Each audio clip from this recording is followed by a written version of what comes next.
आके जहिया बननी सुने के छौड़ी हमर लभरवा गे। आके जहिया बननी सुने के छौड़ी हमर लभरवा गे। आके किनी के तोरा देबो के छौड़ी सलवरवा गे। आके किनी के तोरा देबो के छौड़ी सलवरवा गे। आके रोजे रोजे घुमाइबो तोरा नवादा शहरवा गे। आके रोजे रोजे घुमाइबो तोरा नालंदा शहरवा गे। आके किनी के तोरा देबो के छौड़ी सलवरवा गे।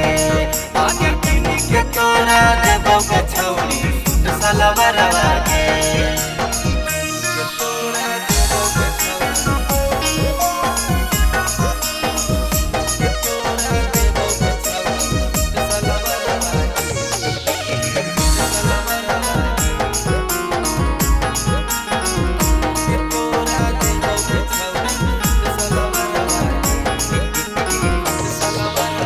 बक्सर के बाली देवो आर के ओठला लीगे। सुन के छौड़ी तोरे बनैबो अपना घर वाली गे। बक्सर के बाली देवो आर के ओठला लीगे। सुन के छौड़ी तोरे बनैबो अपना घर वाली गे।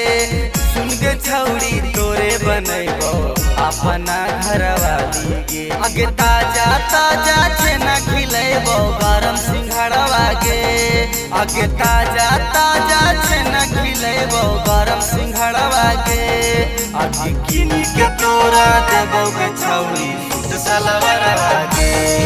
आगे किनी के तोरा देबो के छौड़ी सलवरवा गे।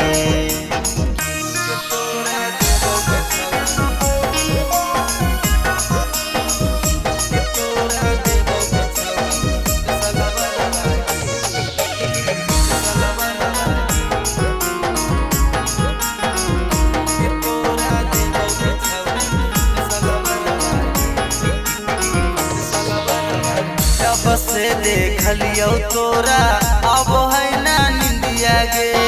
दिलवा ले गेलो तोर लीलरा के बिंदिया गे।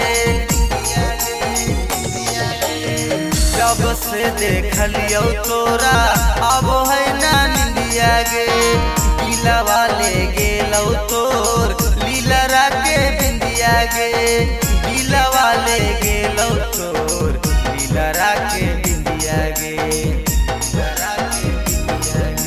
राबी कंक चौरसिया तोरा देखैतौ घरवा गे।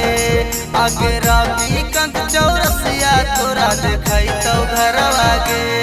आगे किनी के तोरा देबो के छौड़ी सलवरवा गे। आगे किनी के तोरा देबो के छौड़ी सलवरवा गे।